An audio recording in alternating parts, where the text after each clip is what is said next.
Welcome to Pound for Pound ATL, arguably the best place to get facts and opinions on your Atlanta Falcons. And absolutely the best place to get your opinions in. The conversation starts now. What's going on, football fans? It's me, J.R. Clark, back again with another Pound for Pound ATL Live. Joined as always by my main man, Toby D, and my good man, Jonathan, who sneaks in at like the last possible second. Like, I'm over here. I got the stream will start soon, like, splash on. I'm fixing to hit the intro button go, and I hear Jonathan join the stream. And I said, that lucky dog. Hey, he don't pull the Jake Matthews on us, but he got on up in there before the game started.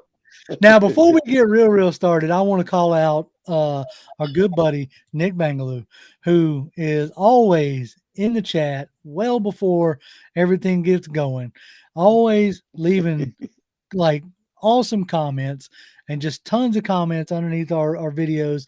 And he says, good evening, Pound for Pound. Hope everybody had a good Christmas.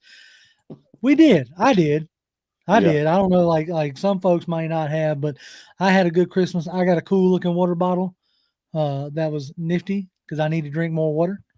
And but you know, a lot of y'all know I got a little girl, and so my living room exploded in like rainbows and glitter and unicorns just everywhere.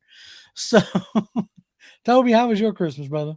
Man, I'm doing good. Hey, shout out to Emma. Don't be worrying about that. Hey, husband got to handle husbandly duties first before he get on this show. So we all good with that. Hey, look, so dinner is far more important. That's right. Dinner is far more important than this. Yep. Dinner emergency arose. There you go. Hey, as a lot of folks will say, and we always try to say, like, you know, life is far more important. You know, real life is far more important than coming on here and yucking it up for an hour talking about, unfortunately, another loss. If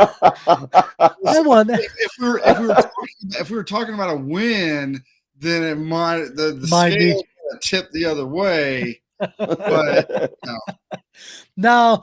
So we went on the road, obviously up in Baltimore, in a very, very cold day. I think they said at the start of the game, it felt like it was 8 degrees outside, or the temperature was 8 degrees outside. So like I could not even begin to imagine trying to tackle somebody. Yeah. First of all, like I ain't trying to tackle nobody anyway, right? No. I got a real high self-preservation gene. You know what I'm saying? Yeah. Runs real deep. But I can only imagine trying to like tackle someone like in that temperature would just be it would just be horrible. It was I literally it was Saturday probably, if not Friday. I literally stood out on my front porch for all of 5 minutes, and 2 minutes into it, literally my hands were hurting. Just like ow. So yeah, I couldn't even imagine. Everybody's like, this is football. Whether if I'm a professional football player, there's no way that I would want to play in this weather. Wait, hold on a second. What's up now? I'm running around without my daggone shirt on. If I'm getting paid the money they're getting paid, I'm sorry. I'm just gonna be running around without my shirt on. I'm just gonna have my chest all out. And saw how that went for the Seahawks boys. I ain't never in the history of me watching football in any of those cold games have I seen some dude walking out there without his shirt on that end well for that team. It's like it's something they're like, you know, I want to show that I'm tough, that I can handle it or whatever. Exactly. You know, thing where they're like, you know, they're trying to show they're tough. And that's it's like, don't show me you're tough before the game. Yeah, show me you're tough. Good buddy Dave there tipped us $20. He didn't put a question with it, but he did put a couple other comments that I'm going to go ahead and read as they were part of his $20 tip is what I'm going to assume. He said, glad to have Jonathan on again. I think Jonathan's to be We here. are too. And then he also followed up with Falcons did well with the weather. I mean, once Drake London embraced the cold and took that shirt off, he did all right. Yeah. 2 games in a row, that man fumbled. Well, I told him I said something during the game because I had missed the early part of the game, so I missed the fumble. Right. And so, but what I was with some family at the time, and I told him about the fumble. And I was like, well, look at it this way: if like it comes down last minute, Drake London's already got his fumble out of the way for the day, so they can't count on no game-winning fumble recovery at the end of the game like last week. Yeah. So yeah. But still, like, he holds on to that ball, and it could be like, I don't know. We didn't have much success in the red zone this past game. I want to say this is the only game that we didn't actually score a touchdown this year, right? well, if I'm not mistaken. Yes, if you look at the box score, if you look at the box score, we didn't have a great red zone day. Yeah, we're gonna get into all the shenanigans. We're gonna get into that. All right, our good buddy Woon Carter done tipped us again. Oh, he says, rise up, pound for pound family. With only 2 games left and being eliminated from the playoffs, what will be the schedule for the channel in this offseason? We're gonna get into that. There's gonna be some changes on the horizon. We got some different things in mind for the offseason this year. Obviously, with 2 games left, we're going to be getting into your free agency, the draft. Obviously, those are big things that we focus on. So, like right now, I think we're slotted at 6th. I saw something from Kevin from the Falcoholic, like, put out there that we could be as high as 2 or as low as 13. So those things are going to obviously impact, the draft and all that other stuff. Yeah. But the schedule, we're going to actually try to keep it with 2 videos a week, like a live stream, and then maybe like a think tank or like, more of a thought-provoking video. But we'll see how all that pans out. We'll see how all that goes. But that's the initial thought. Willie Doc has got a prediction for the Ballers. It says Ridder with a 67 completion rate. Fallers was the run defense. That's his prediction. So we'll get into that in a minute, and we'll see how he's gone on that. Last week we didn't really get to spend a ton of time in chat. So I want to try to be a little bit more engaging this week. So if you're seeing us like pull this early, that's why. Let's see. Tony had something.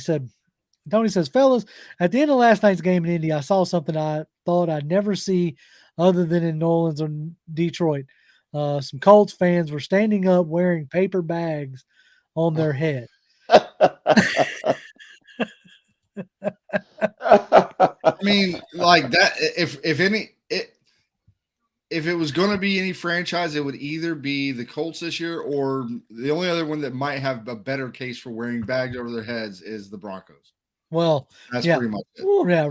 Ricky Gaines adds, with Nathaniel Hackett being fired so quick, how short is Arthur Smith's window to turn it around?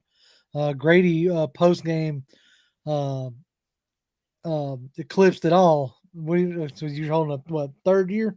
3 more years. 3 more years. You're going to give him 5 years total. Is what you're. I think he's got 5 years. The first 2 is digging yourself out of the cap hell that we were in before.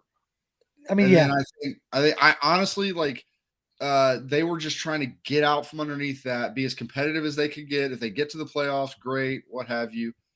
But the first 2 years have been just, let's get out from under this mountain of cash and get to, or out of this hole of cash and get onto a mountain of cash, which we will be next year, assuming we get rid of, we cut Mariota, which we all believe that's probably going to happen. Pretty much. I would think that's pretty much going to happen. Next year is the real, like, year 1 rebuild. That's where we're putting some pieces in now, the first 2 years, but you can't supplement the draft stuff with free agency like we can starting next year up to this point. You just haven't been able to do that properly. Right. I mean, Fontenot has given you his formula. Like, he's made no bones about it. He says he is a BPA. This is a BPA team, according to their draft board, which obviously we don't have like privy to what their draft board is. But according to their draft board, they are BPA.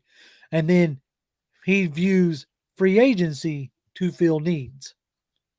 Okay. I think that's, I honestly think that's the way to go. Right. Which I'm not upset about. Right.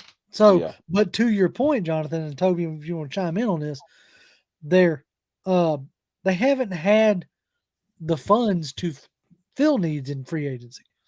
They've done pretty good with Cordell Patterson. Lorenzo Carter's been a decent pickup. Before he got hurt, Casey Hayward was looking real nice. So, you know, I'll really be really interested to see what they do in this particular offseason. Well, I would have been like, if we could hit rewind and change a couple things about this season, I would be really interested. I can't remember their names right off the top of my head, but we had 2 defensive tackles that we were really interested in, or that we signed that would have probably been starters to this day. You're talking about Vincent Taylor and Eddie Goldman. Eddie Goldman retired. Yeah, Goldman retired. The other guy got injured on IR. If we still had those guys going into that rotation, what would, because I mean, you look at it now, the defense is granted, it's not, you know, always necessarily like the best offenses in the NFL, but they're giving up less than 21 points a game consistently over the last few weeks. Just the offense has fallen off a cliff, either whether it's been with Mariota and his problems or with a rookie trying to learn to play in the NFL. Right. That's concerning for me, guys. And that's the reason why I can't see Arthur Smith going 5 years with the Atlanta Falcons if he don't figure out how to fix that. Because that's one of the reasons why we brought him here, because of his red zone prowess, right? And he's not been giving us that. We've had too many games this year. And I know the roster and all of this, I understand that, but man, you got to be able to score more. You got enough talent to score more than 17 points, in my opinion. That we've had too many games this year, over half, over 50% of our games where we've scored less than that. And guess what? We've lost every time. Oh yeah, straight up. I want to expound on that point, but I'm going to get to this real quick. Moon tipped us, which we appreciate. Moon. He said, forgot to say happy 2023, and let's start 2023 undefeated with these last 2 games. Yeah, we'll see. No, hold on much on. But now let's I want to move into real quick. Let's go ahead. That what you just said brings me nice to the ballers and fathers this week. And you know, Willie Doc, he got it on the head as far as the baller. I did give it to Desmond Ridder. I don't know why I said Drake London. Desmond Ridder, because I think for the first time, like, we threw for 218 yards. Mm-hmm. That's the most we've thrown for all season. Yep. And, you know, 2 games now, no interceptions. You know, can he be better? Obviously, he's a rookie. Of course he could be better. You know, but you've seen progress from start 1 to start 2. Yep. Both have been on the road. Both have been against some pretty stout defenses. Mm-hmm. And so with that being said, I'm pleased with what I've seen. I'm excited to see what he looks like at home, you know, in the friendly confines of Mercedes-Benz. Okay. I'll be curious to see, you know, in the climate controlled Mercedes-Benz, what does he look like? Right. Yeah. Right. And so that I'm really interested in. Now, the faller, and I want to get both takes on both these things. The faller that I have, you'll notice, is a picture of the refs and Arthur Smith. I think this is the first time in faller baller history we have a dual faller. Because I don't know if it's Dave Ragone, if it's Charles London, what it is. But these last few weeks, the play calling has been very vanilla. Yeah. And you say, oh, well, JR, he's got a rookie in. Maybe that's the case. But it was looking kind of bad with the last few weeks when Mariota was playing. Mm-hmm. We heaped it on Mariota, but it hasn't necessarily changed. Now, the run game still looks good. You're still being very productive in the run game. Right. Now, y'all, like I said, I want to hear y'all's opinion on this. Like, this also coincides with Kyle Pitts going down. Now, we can talk all we want to about the production numbers that Pitts has had this season, but he is definitely, his loss on the field is definitely being felt. Mm-hmm. You don't really have anybody who can consistently stretch the defense. Like Zacchaeus, Bird, Hodges, those guys are wide receiver 3 and 4s at best. Yeah. Yep.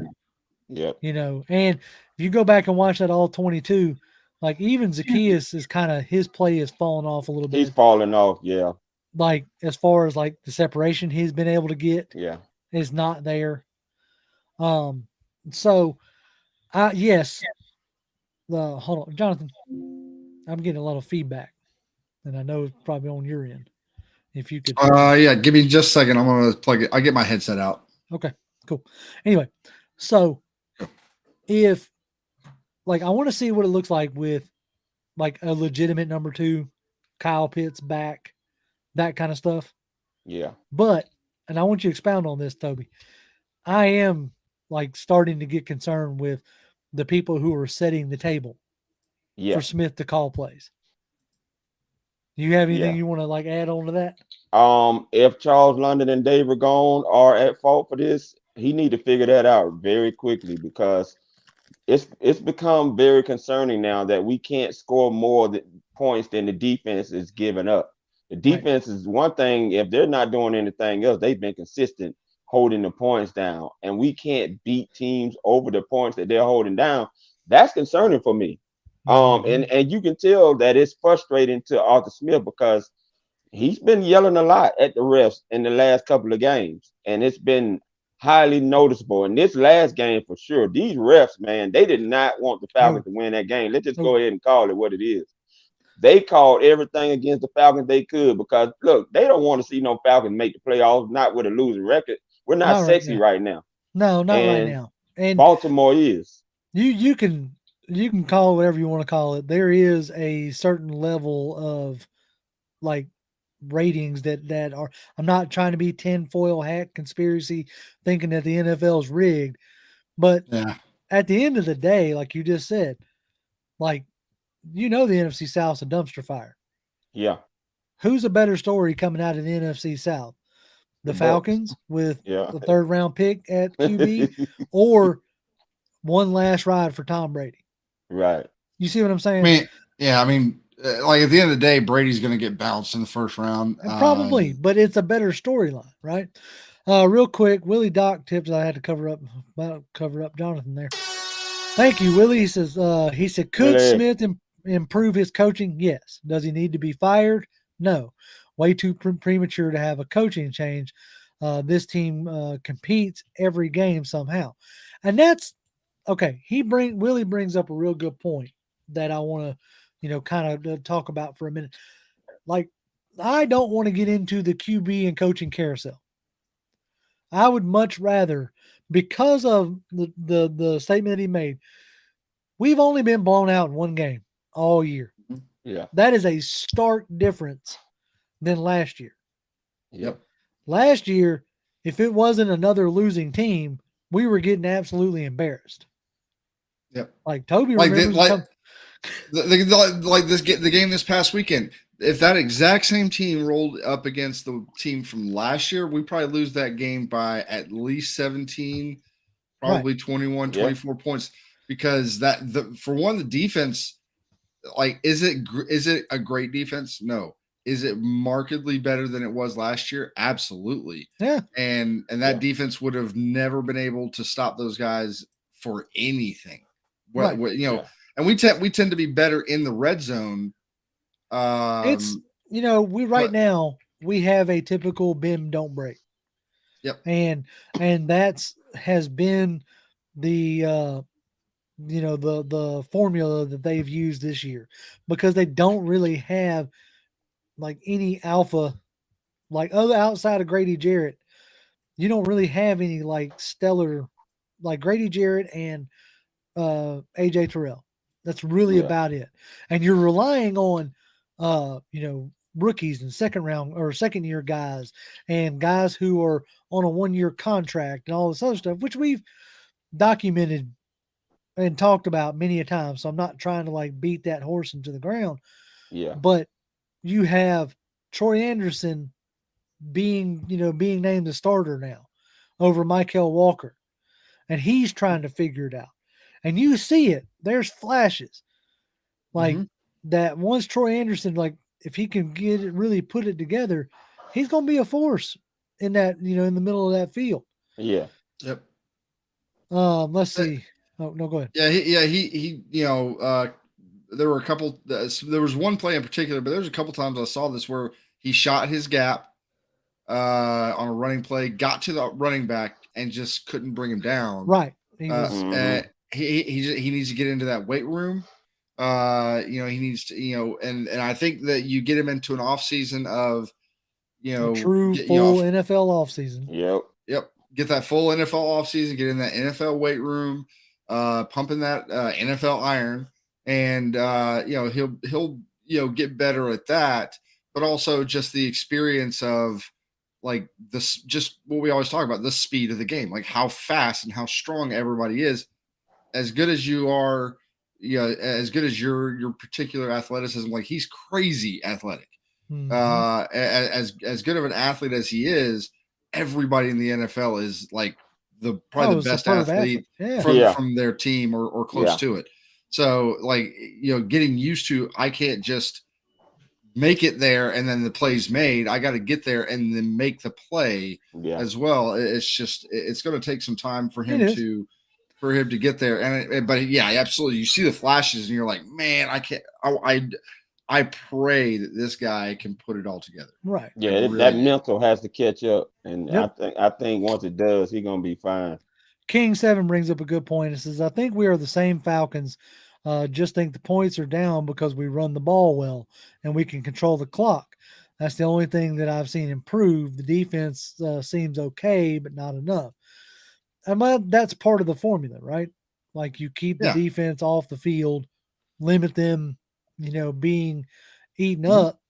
And let's see. Charles B had another thing to like talk about. Is like Falcons are the least penalized team in the NFL. Like, so that's the tail end of Dan Quinn's era that you couldn't say that. Nope. So you really couldn't even say that even in his early days. No. Like we were never the least penalized. We were never we were kind of in the middle where everybody is. But I don't know when the last time we were even, like the least or one of the least. It's been years. It's been since years. Like the Mike Smith era. Mike Smith era. Speed Falcon, that's kind of what we're talking about right now. He says, hello, Pound for Pound family. We seriously need to start talking about Smith being on the hot seat. Same with Fontenot, because this season's been a disaster. I don't agree, man. I really can't. No. I'm not even trying to be like overly optimistic, that we are here on, Pound for Pound. We get credited for being like optimistic all the time anyway. And I'm not even trying to be optimistic. I'm realistically looking at what they've had to work with and what they have been able to produce in the wake of that.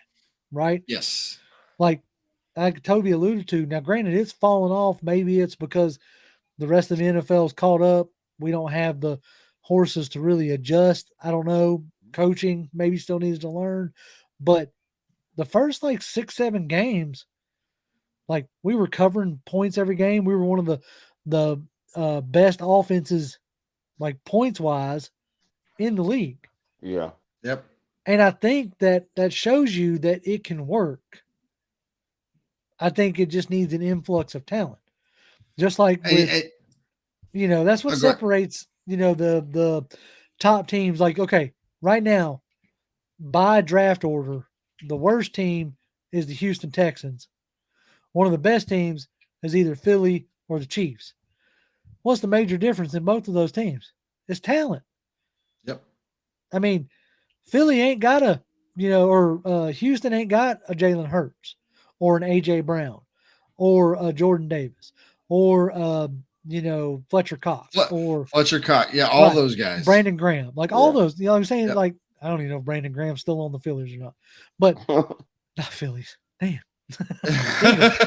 Lord, boy, my mind. You are on it today, brother. I am everywhere. but yeah, no, and even then, like the talent, like in most NFL teams, the talent between the best and the worst the gap is not that great, unless you're talking about some teams. I would say Philadelphia is that exception because no matter where you go on that team, whether it's offensive line, defensive line, linebackers, safeties, cornerbacks, wide receivers, running backs, there is somebody there that is extremely talented, extremely. And, I think all of that whole team stems from their trenches. Their offensive line is generally speaking, year in and year out, is one of the better offensive lines in football. Generally speaking, year in and year out, their defensive lines are one of the better defensive lines in the NFL. That's just how they've done it, whether it's with Fletcher Cox or upcoming Jordan Davis is going to be the guy, or in the past it was other guys, Hugh Douglas and those guys. Like there's like guys that they always seem to have guys in the trenches, which is what I want. Like if I could start a team right now, I would build it that way. I would be like, I'm going to take all of my money. I'm going to try to spend as much as I can to get as talented a guys as I can get along the offensive and defensive lines. Because if you can handle the trenches, it makes everybody behind those way better. Just immediately. And you're always going to be competitive. You're going to have your blowout games every now and then. Everybody does. But by and large, 90% of the time, you're going to be competitive in every single game, if not win the majority of your games, if you can control those trenches. And that's the difference between a Philly and other teams. Right. Is their front lines on both sides of the ball are excellent. Mm-hmm. Let's see here. King 7 says, pump the brakes just a bit. I say we give Smith and Fontenot at least 2 years with some actual money before we start giving them the boot. That's kind of, I tend to agree. I at least want to see like market improvement next year. Like when they can actually like go and say like, this is a guy this is not just what can we afford. Yeah, this is a guy we want. Let's get him. Like say it's a Deron Payne. Like that's right now is the, hot name, go out and get a Deron Payne. Or if you think it's a Jesse Bates and like say you're not really enjoying, you want, Richie Grant closer to the line of scrimmage. So you think if you can get a, center fielder, a true center fielder, that improves it. So, you go out and get Jesse Bates, right? So yes, I want to see what this team looks like with being able to execute the plan that they have and the plan that they have stated. I have to say this. I don't like to use the word devil's advocate. But guys, let's just go ahead and talk about this 4th and 2. Why are you calling a QB sneak with 2 yards to go? And I understand, Dahlman botches the ball, they don't get it or whatever. But dude, I've never seen anybody. I've been watching football a long time. I don't remember too many teams that go for it on a QB sneak with 2 yards to go. That to me is concerning. And listen, I want to give Arthur Smith a chance, but guys, some of his bloopers in coaching, that's concerning to me. And you're already not coaching as well. We're giving you 2 years to kind of learn some things and figure your way around and coaching and stuff like that and trying to handle the full team, and you're not scoring points. Both of those things, Doc, they just don't spell 5 years to me. I mean, Right. that's just me looking at it. And look, like that's why I preface it by saying I want to see market improvement next year. And what I mean by that is like you do whatever it is you're gonna do. If it's O-line help, you go out and get a new center, you do whatever it is, right? Yeah. And if by the end of next year we're still having some of these same discussions, about your play calling, see, here's the thing, it's something I brought up a couple weeks ago. And if y'all remember or not, like Andy Reid has had tremendous, success, but also has been questioned a lot for like clock management, odd play calls. Same thing with Belichick. Okay. Clock management's horrible. Right. Like you can look up in New England right now, letting Matt Patricia call offensive plays. Just like, what are you doing? But all I'm saying is like, we don't talk about those guys and those mistakes because those guys have had success. Right. So therefore it's that old rule, right? Had that 4th and 2 worked, Yep. wouldn't have talked about it. You'd Yeah. have been like, man, that's a gutsy call, blah, blah, blah, blah. It's only crap if it don't work, right? It's not only, but we only bring it up and we only talk about it in a negative light if it doesn't work. I'm not saying that he should have called it 4th and 2. No, I don't want a QB sneak. I think that 4th and 2 QB sneak is something that a lot of coaches will fall prey to, which is they try to get cute with what is the one thing they would never expect us to do. This. They won't see us coming. Kind of a situation. and I could see that being that, just every coach, I don't care how great they are, every coach has bad play calls, but again, they're bad play calls because they don't work. But just like JR said, if that 4th and 2 QB sneak goes for 3 yards or 2.5 yards, and we get that first down and it ends up leading them to a touchdown and all that other stuff, everybody's going to look at that and be like, oh, that was a genius level move. It's just like everybody was, earlier in the year, there's a lot of people that was talking about all the stats are saying this about going for it on 4th down all the time. But, it says you're going to get it like 75% of the time. But then there's the other 25%. That's, this and that and the other. And it's just, you do what you feel like is the best chance for your team. And whatever ends up happening. If it works, everybody's going to look at you as a genius. If it doesn't work, everybody's going to look at you like you're a doofus and don't know anything and need to be on the hot seat. Like that's what's going to happen. That is definitely the Nick brings it up like, Ragone is the game planner, something that like they're going to have to look at. Brian says being way too judgmental of Arthur Smith. He's doing a phenomenal job. I don't know about phenomenal, as we haven't scored over 20 points in the past like 4 weeks. So I don't know if I would consider it phenomenal. And one thing I've learned is there are times that we may not be critical enough. And there are times that we're going to be too critical.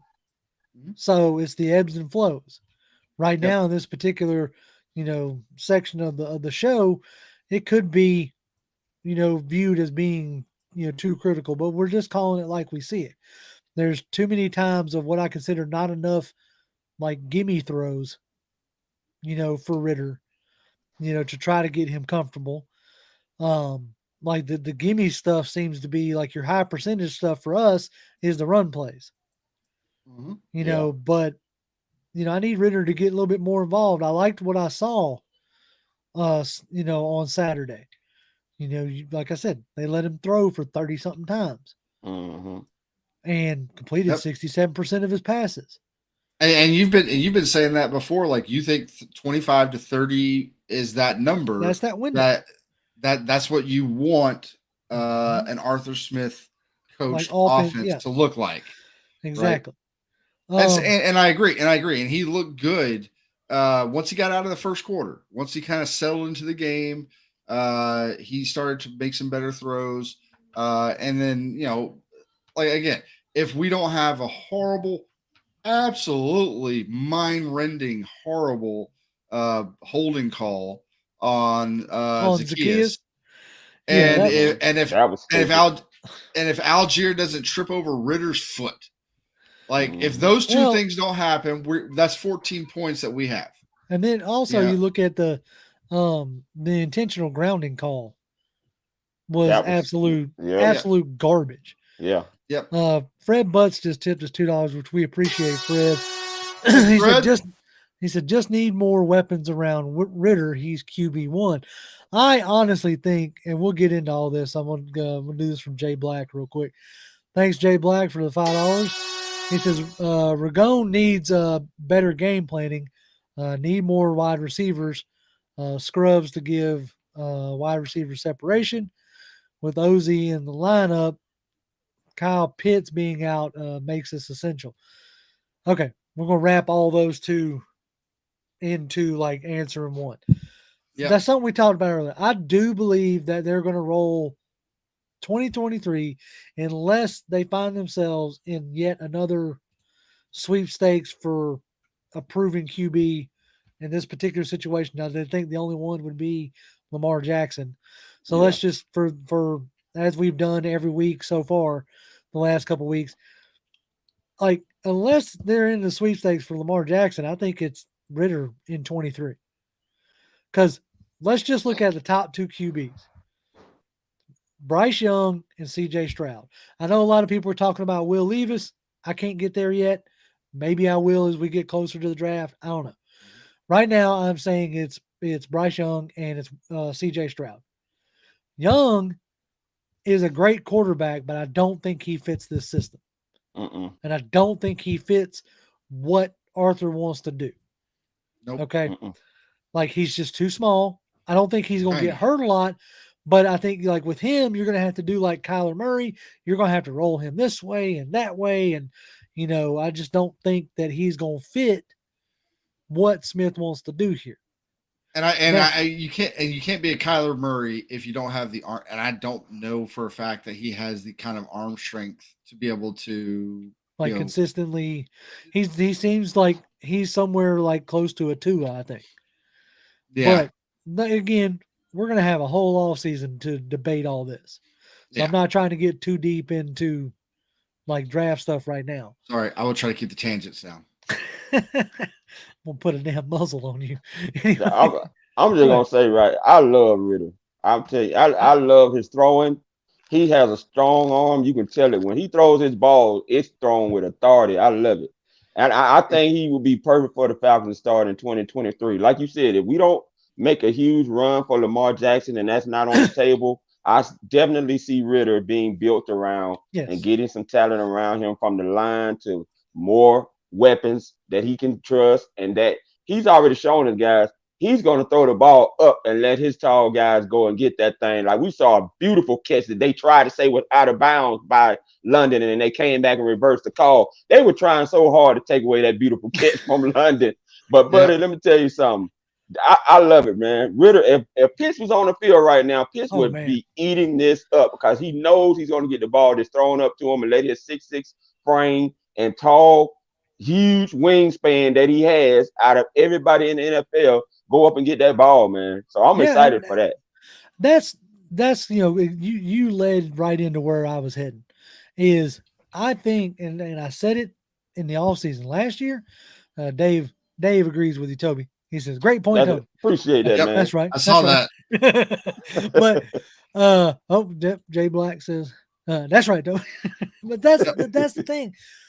When we did the film study last year, like going into the draft, and we were looking at Malik Willis. I mean, we were down there in Mobile when they tried very hard to ramp up that Malik Willis train.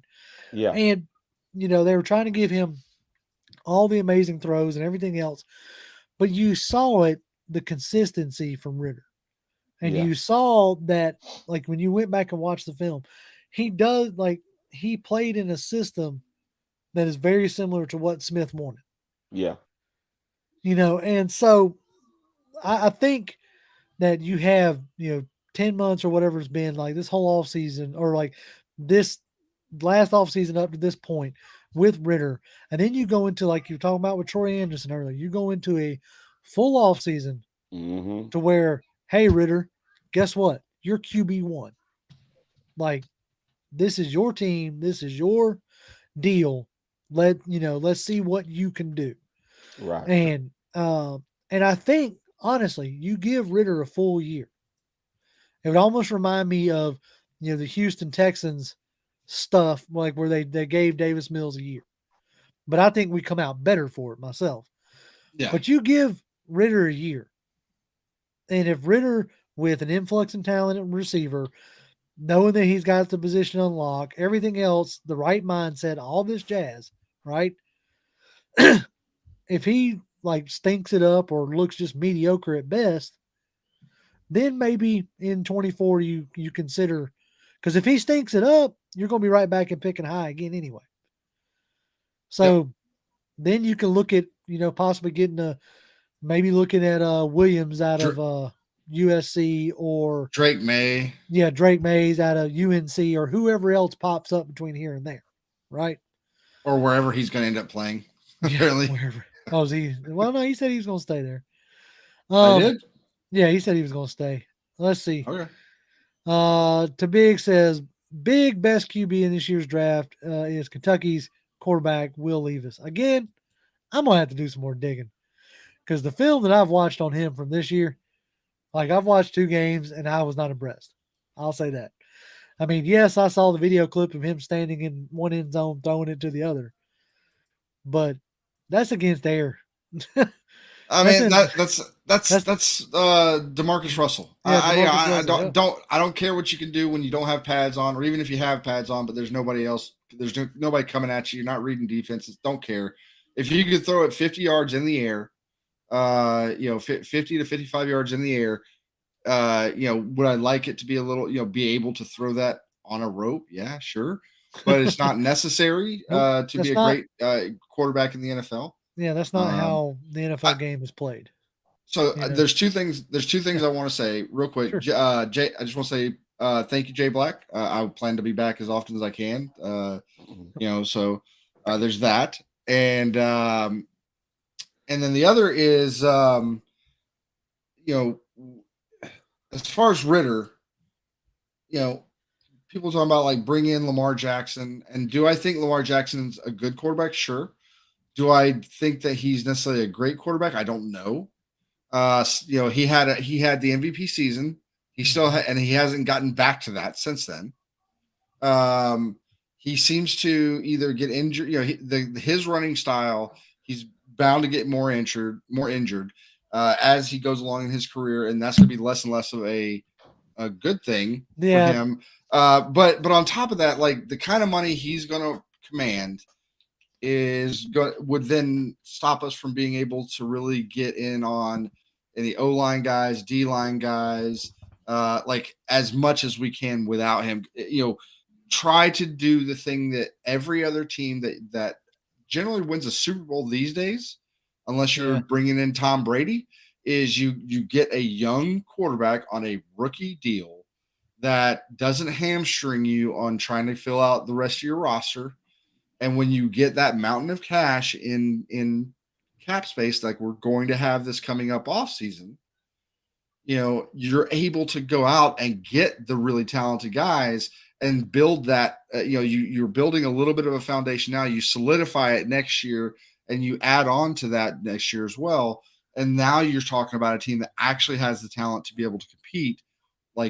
And we're already competing against good teams, against good defenses. We're competing already, and if we can get that extra talent around Ridder, and Ridder's looked good even with deficiencies in the wide receiver core, but you see like the kind of work he got with Drake London in the offseason is going to pale in comparison to what he's going to do this coming up offseason. And he's also going to try to do the same thing with the other wide receivers, whoever they may be. So you see what kind of connection him and London have. You give him a full offseason of working with all of his wide receivers, and see where that leads you. I mean, that's what I'm excited for. Yep. Like on that statement, Antoine Wartime TV says, every Falcons for life, stop playing. I'm ready to win now, not later. Now I feel like Lamar Jackson can give us a better chance with the weapons that we have now. I like Ridder. It's just time that I'm tired of losing. And I think that's a valid opinion to have. I'm definitely not. And he follows it up with, they was going to do the same thing with Deshaun Watson. Did they not try to go out to him and get him? There's an interesting thought in is like Watson had ties to the team. You know, he was ball boy here. He was like that. Really had a feel of, higher up. Felt like that was pushing that narrative or pushing that move. Maybe I'm wrong, but that's the way I have viewed that from word go really.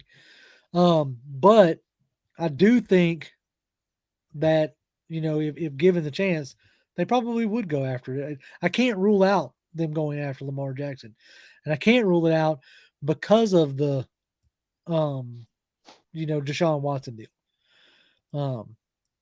But it's gonna be interesting because like you finally get clear of the cap. Would you then go and like hamstring yourself again by giving it $50 million a year to Jackson? I mean, I sure would. I mean, that's the going rate for good QBs in the NFL. The other thing is, guys, we gotta look at, man. I mean, I know y'all heard that song, "My Milkshake Bring All the Boys to the Yard." I mean, Lamar Jackson is going to bring the boys to the yard. Right. And we've seen New Orleans work out deals where when it was working, where they can fit guys under the cap.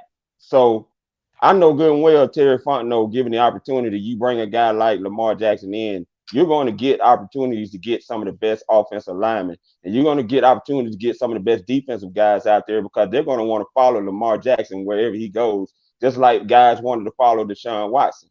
And Lamar Jackson already fits this offense. I mean, this offense caters to him straight up. He runs that already over there in Baltimore. Also, I mean, this guy is going to bring fans to the seats. We haven't had fans to the seats in the stadium since it's been built. That's what and King the fans that we've had, they mostly belong to the opposition.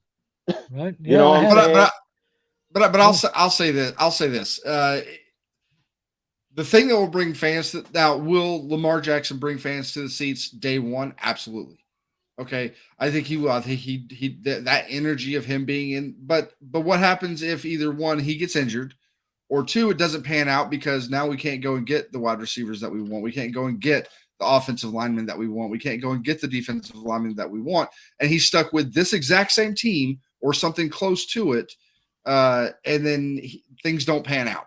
Okay, as exciting as he is, as exciting as that energy is, if we're not winning, then that's only going to be a short-term thing. Well, that stadium will be just as empty. The thing that will bring the fans to the stadium and fill those seats more than Lamar Jackson on a consistent basis, more than Lamar Jackson, more than Michael Vick, more than anybody else, win. Like, be a winning franchise, be a consistent winning franchise. That will get you your butts in the seats. But just trying to say, like, let's get this guy because he'll bring fans to the seats. I know from a business perspective that's the right way, that's a way. But like, I just think if you have a chance to try to build your team with a young quarterback that's not breaking the bank on you right now, and you can fill out the rest of the team with the talent to like help him be better quicker, I think that's the right way to go. I could be wrong. Well, I mean, but I think that's the way to go. Go ahead, Toby. Jonathan, let me ask you a question. If you are a hot free agent about to hit the market right now, are you really that excited about playing behind a second-year quarterback in Desmond Ridder? Or are you more excited about right? But you're still going to get paid, but you also want to win too. I mean, we know in the NFL, guys want the best of both sides of the pie. They don't just want to make the money; they do want to win. So Right. I'm asking you, if you are you that excited? If you are a top dollar free agent right now, that you're going to be rushing over here just to get paid and play behind a quarterback that you don't even know if you're even going to have an opportunity to win versus a quarterback that at least shown that he can help a team win.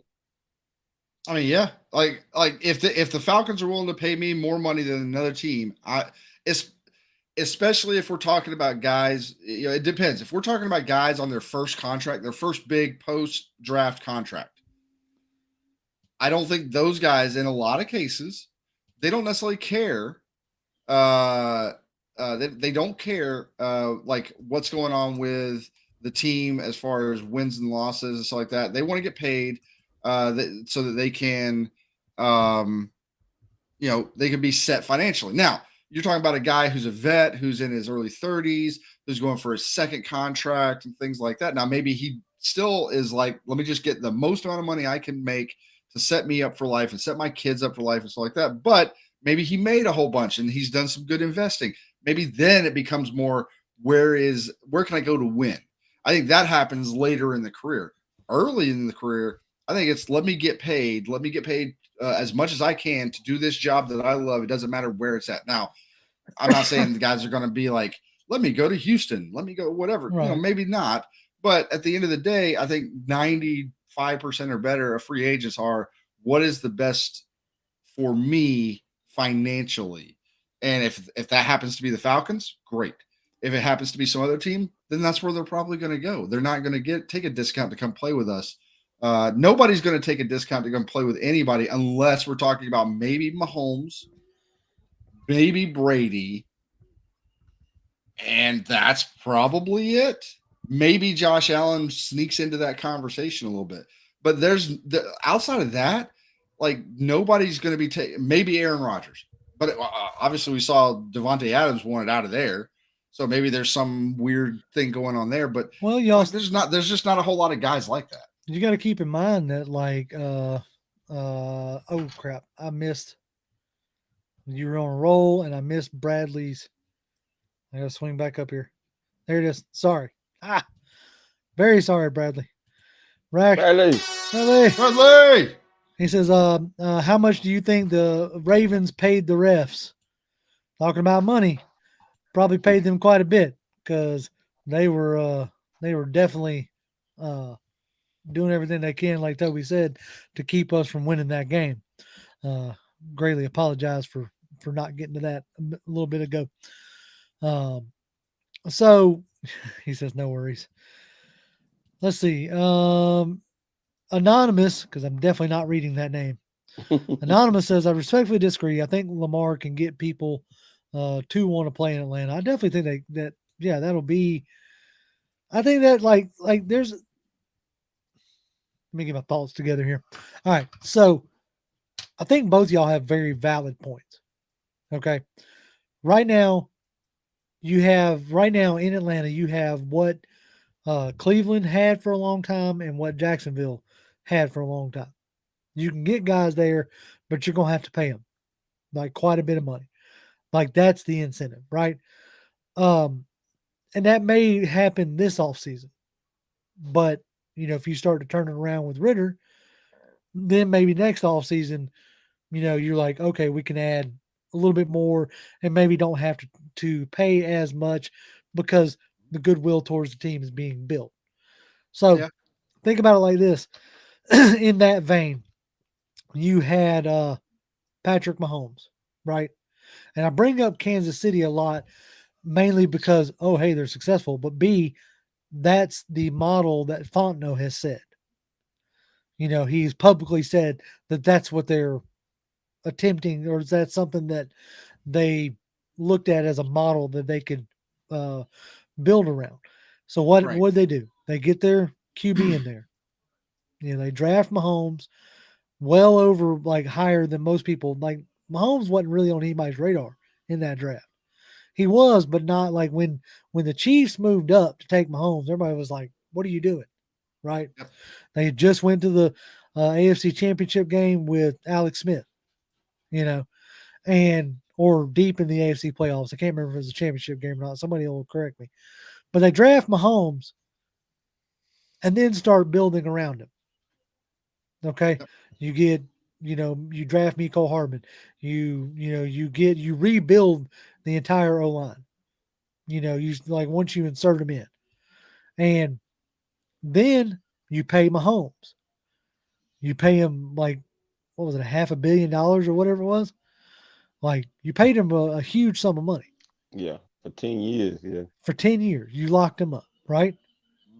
And then one of the very next off seasons, either one off season or the next off season, Tyreek Hill wants more money. Now where's Tyreek Hill? In Miami, right? Mm-hmm. Yep. So you got to make your choices. They chose Travis Kelce, basically, over Tyreek Hill. They said that he was the more important position. Now, to Toby's point, right now, under cheap control, you have Kyle Pitts and Drake London. You got Kyle Pitts for another, 3 years? Mm-hmm. Yep. Then you got Drake London for another 4 years. Yep. Okay. So that's at least 3 years of two weapons, two very talented weapons locked in. Mm-hmm. Okay. So if you do bring in a Lamar Jackson, you pay him the bulk of his contract in the next 2 to 3 years before you then have to pay Kyle Pitts, before you then have to pay Drake London, right? You saw what he had out there in Baltimore. He really likes his tight ends, really likes the big receivers. Sammy Watkins did well out there. But keep this in mind, when we're talking about Lamar Jackson, obviously we'll get into even more of this as the offseason goes on. Hopefully he gets tagged and contracted up so we can move on to something else. But while it's still floating out there, it's something we have to entertain. They had Hollywood Brown that they drafted, who is a good wide receiver. After a year or two, he wanted out of Baltimore because of the type of offense they run. So I don't know, so those are just things to keep in mind, Bradley tipped us another $5, which we appreciate. He said, anybody thinking about floating a fifth for Zach Wilson is a good idea? No. I want nothing to do with Zach Wilson. Shut that down right now. No. No, I want nothing to do with Zach Wilson. You're getting benched for a third string CFL guy. On the team that drafted you second overall. And this is a guy that's we put up what was it, 3 points or whatever? It's do you think you let the defense down? No. Mm-hmm. I don't care if you actually think that or not. You don't say that. You say yes, absolutely. We didn't hold up our end of the bargain. Whatever. Oh, hold on. Apparently Bradley got hacked. So you got hacked. Yeah, he did. You better figure out how to get your $5 back, Bradley. I'm sorry, I already spent it on a couple of months. So you're SOL on that one, man. Oh man. Let's see. Ricky says we as fans aren't on the coaching staff. Mariota should have been benched after the Panthers game. Smith is stubborn, in a sense. You were still in the playoff mix, whether you should have been or not. We can debate that all day long. Thanks to the underachieving Bucks, who should have been running away with the division, by week 3. You know what I'm saying? Thanks to them, you were still in the conversation. And as Smith said, it's his job to try to win. Yep. And he doesn't care about who we think is the better quarterback or who we think should be starting. He sees all these players day in and day out. He watches them practice. He watches film on all of these guys way more than any of us will ever do. And that's John. I don't know, man. I guarantee. I watch a lot of film, John. He probably watches more film in a week than most people do in a month. I don't know, John. I watch a lot of film now. Just saying. But like, it is what like. Yes, can we? Should he have probably been benched after the second Carolina game? Absolutely.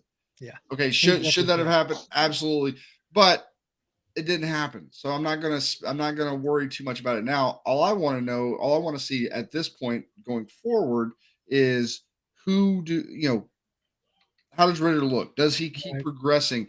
Because that's what I've seen from this Falcons team from year 1 to year 2. They are a better team than last year. They may not win as many games, but they had a tougher schedule by some. Air horn to Ricky Gaines. He tipped us $2, which we appreciate. He said, "Who do we sign to a long-term contract?" I'm assuming you're talking about the folks that are on our roster. Mm-hmm. I would entertain Lorenzo Carter. Long as it ain't like, Von Miller money or something like that. He ain't getting that. No, I'm saying ain't nobody on the market gonna pay him that. I would entertain Lorenzo Carter. Mist over here says Rashawn. I would entertain Rashawn Evans. Yeah. So on the offensive side, maybe Alameda, if he's willing to take like wide receiver 3 money. Like, I ain't trying to pay him to be wide receiver 2 because he ain't shown me that he could do that. Yeah. I mean, I would try to lock up Lindstrom. Definitely Lindstrom. Like, I'd go ahead and lock him up, and I would make an offer to McGarry. It wouldn't be a high offer. Like, it wouldn't be like record, like market setting. Yeah. But I'd offer, McGarry maybe even a short-term contract, like 2-3 years. A little bit higher money, that kind of deal. But that's about it right now. Let's see. Trying to see if there's any other. Brian Smith says, need O-line top-notch would only boost our running game. Yeah, like exactly. Anonymous says, lock up Lindstrom for sure. Definitely lock up Lindstrom. He's been the best guard in the NFL, best right guard in the NFL this year. And, he's the only one, as he says, that made the Pro Bowl. So. Yeah. He's a shoe-in. He's a lock. Yeah. Or he should be. If he's not, that's where I'm going to be. That's where, if we don't lock up Lindstrom and somehow he gets away, that's a decision I'm going to be like, and you're done. I'm going to side-eye the hell out of it. Pamela Johnson says, hello, fellas. Hello, Pamela. How are you? Hello, Pamela. Hello, Pamela. Didn't we already lock up Koo for a few years? Yeah, we did. Yeah, that's what I thought. He good. So, yeah. He good. That's what I thought. I saw that pop up and I was like, wait a minute. But see, we still got AJ Terrell out there. So what are we doing with him? Ooh, that's an interesting one. Yeah. Do you just let him ride his 5th year and see what happens? Like, he's been good. They probably will. But I wonder. Huh. I think though, like, if they I'm not 100% sure on like the years for him, but if this is his 4th, which I think it is, and did we already pick up his option for the 5th? We picked up his option. I think they'll probably. Last year was his 2nd year, so this is his 3rd, going into his 4th next year. Oh, so that we don't have to worry about it until after next year. Right. Okay, then don't worry about that. I don't think you re-sign Terrell this year unless you think you can get him at a lower deal now to in case he really shows out next year because you plan on having potentially a better pass rush, right? Help out Terrell, all that stuff. And now, if you're kind of thinking in that headspace, maybe try to re-sign him early. Right. But I don't think that's as of right now. I don't think that's a priority or shouldn't be. Jonathan, you got Anonymous' stomach hurting thinking about losing Lindstrom. Anonymous, go take some Pepto. You be high. Oh man, my bad. I wasn't trying to hurt nobody's stomach, man. Nick, I don't think they're going to trade Grady. They just re-signed him to a long-term deal. I know he had his like kind of, same crap, different year comment at the end of the game, but that's just frustration. I don't think they'd be trying to trade him. myself. I could be wrong. Yeah. I mean, Brian does say we need a whole new defense. I don't know about a whole new defense. You just need some players to take a step forward. That's all. Just need to like progress. You just need to get, Troy Anderson progressing. You need to get. He said, King says trade Grady. He said, so you just woke up smoking and decided to jump on here. Yeah. Yeah, you ain't trading Grady. No, they No. view him as the heart and soul of this team. Yep. Like you need that. Like they view Grady Or they as better. face of the franchise right now. Man, guys, we have bumped up well over an hour and we have talked this thing to death, I think. If anybody's got any other real quick like questions or whatnot, I'm gonna try to throw this ticker out there and see what happens. Normally things go sideways when I start throwing this. Bam. So there it is. I just for the people that are saying, hey, Arthur Smith should be on the hot seat. If legitimately, let's just say, if Arthur Smith was on the hot seat right now, like some people in the organization thought he was on the hot seat or knows that he's on the hot seat, and there is that pressure, which there's always the pressure when in the NFL. But if he was on the hot seat legitimately, then that says more about the organization than it does Arthur Smith. That's kind of what I was alluding to earlier. Like I don't want to get into that Browns, Jags coaching carousel. Now Broncos. Yeah, exactly. I ain't trying to do that. The Bears with like Adam Gase and I just ain't trying to do that. The Jet. No. That's how you stay a bad team, in my opinion. Yep. You gotta have continuity. See. Right. Josh says, do we try to win the last 2 games and have some momentum for the offseason next year, or would you mind us not risking injury for key guys and letting the young guys and maybe go 0-2? I say it every year. To win the game. I say it every year. Look, winning is going to do more for this team than anything else. Yep. You finish out this team, you finish out these next 2 games with Ridder like playing with his hair on fire, throwing for touchdowns and all this jazz, and you beat the Bucks and all this, that is going to do more for this team than any non-guaranteed draft pick will ever do. Yep. That's just my opinion. That will always be my opinion. Yeah, I've gotten into some massive Twitter arguments before about this. Like, no, you don't. Like, the fan base wants to see wins.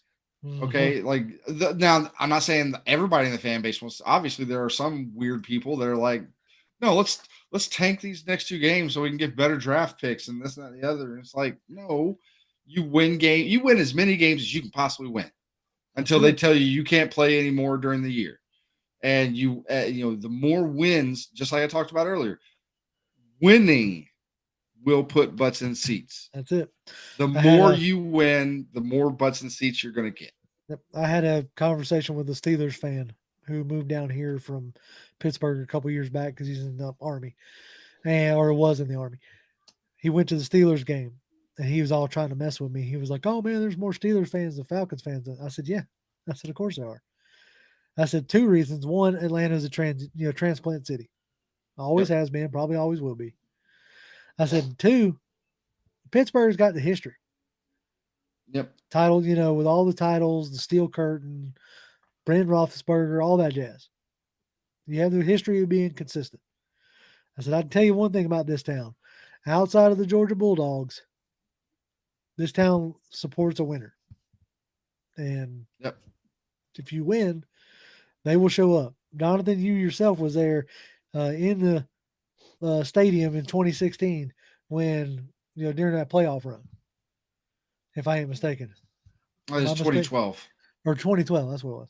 I was at the championship game, the divisional round and the championship game for 2012. And the touchdown that Julio Jones scored, I think it was right at the end of the first half.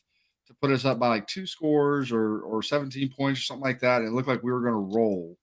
But how loud was that stadium? Oh my God, it was amazing. Literally the ground was shaking underneath my feet. It was so unreal. You win. You start putting together a consistent product. Yeah, and the fans will show up. I hate it, but that's the town that we're in. All right, gentlemen, we done it again. If y'all can as always, y'all can follow me on Twitter. I'm at Grim1128, as you can see on the nifty little ticker down at the bottom. Toby D 1991. Jonathan, I'm not gonna give it to you since you didn't put it on the ticker. Oh dang God. Why you didn't put it on the ticker, Jonathan? Yeah, and you don't even, and you're like, I'm trying to find Jonathan. You can't even find me on Twitter. I mean, what? Come on. Come on. Anyway, as he calls always, me his friend. Yeah, well, who could say? Who could say? Yep. As always, Falcons fans, keep an eye on the channel. We'll be back live next Tuesday. We'll have a video, something on Friday. I've got an idea of what I want to do, so we'll see how that transpires. But as always, Falcons Ridder for 300 yards, 2 touchdowns, and a rushing touchdown next weekend. Good Lord, that's big time. That's a. I'm gonna see if you hold that prediction when I get you to do it again for the show. Anyway, as always, Falcons fans, rise up. Rise up. Rise up.